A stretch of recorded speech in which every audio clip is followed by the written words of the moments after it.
Goeiemôre en welkom by ons weeklikse oordeenking. Soos ons al 'n paar keer gesê het, Paasnaweek is oor 2 weke en as voorbereiding vir Palmsondag kyk ons hierdie week nog 5 van die klein profete en gaan kyk gerus die vorige opnames op ons YouTube kanaal as jy dit gemis het.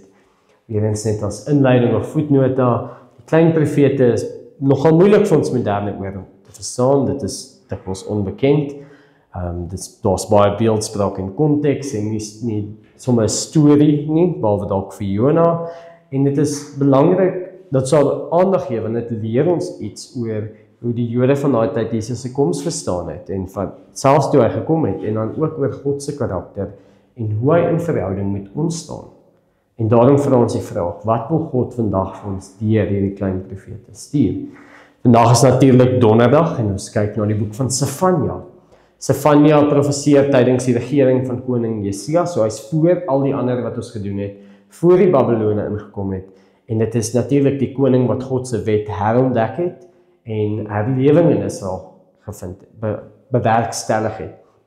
En sy profesie fokus baie op bekering en terugkeer na God, en vandag se gedeelte kyk na die implikasie daarvan. Wat beteken dit, of wat gebeur as ons terugkeer na God?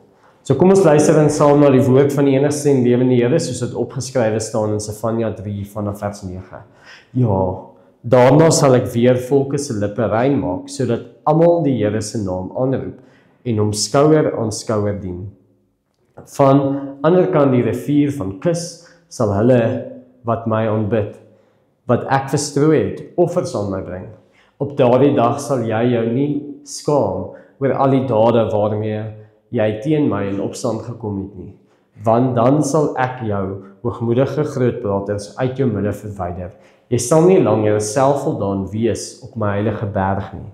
Ek sal in jou midde 'n nederige en arm volk laat oorbly, en hulle sal in die Here se naam skuiling vind. Die oorblysel van Israel sal nie onreg doen en leuns vertel nie. 'n bedrieglike tong sal nie in hulle mond te vinde wees nie. Ja, hulle is diegene wat sal wy en gaan lê, sonder dat iemand hulle opjaag. Jubel van vreugde, dogter van Sion, roep uit Israel, verbly en verheug jou met jou hele hart, dogter van Jerusalem.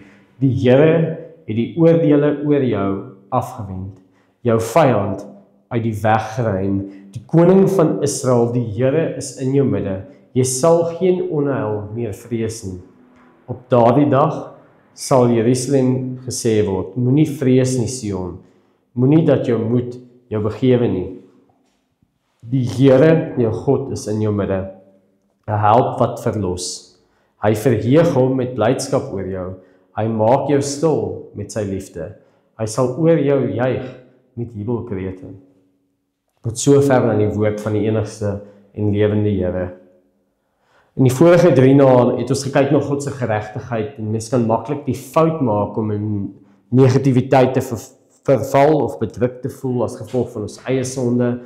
En as jy God se straf raak sien, dan raak jy dalk maak jy die fout om nie die oorweldige positiewe effek daarvan te sien nie, die implikasie daarvan as ons heilig en onbewustelik voor hom lewe.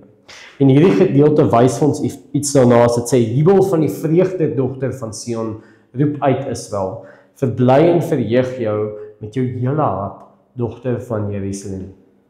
Hoekom? Want bekering is baie meer as 'n ontduiking van God se oordeel. Dit is 'n terugkeer na die aanbidding van God, en ons moet dit nie miskyk nie. Jesus se kruisdood, God se oordeel, die Heilige Gees se heilige making, is alles gemaak om ons behoefte, ons innerlike menslike behoefte te vervul, die behoefte wat elkeen van ons het om die ware God met oorgawe te aanbid. So kom ons kyk vandag opnuut bly oor God se verlossingsdade. Kom ons verheug onsself in die lewe wat hy vandag reeds vir ons gee. Ja, dit is soms moeilik in 'n gebroke wêreld, maar laat ons nie mismoedig word nie. Laat ons bly wees vir die proses en die beproewing waartoe hy ons vat. Kom ons sluit die oë. Here, dankie vir die verlossing wat U vir ons gebring het.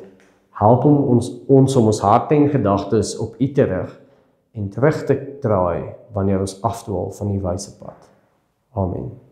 Dit is dan ons oordenking vir vandag en dan sien ons julle môre vir ons laaste klein profeet.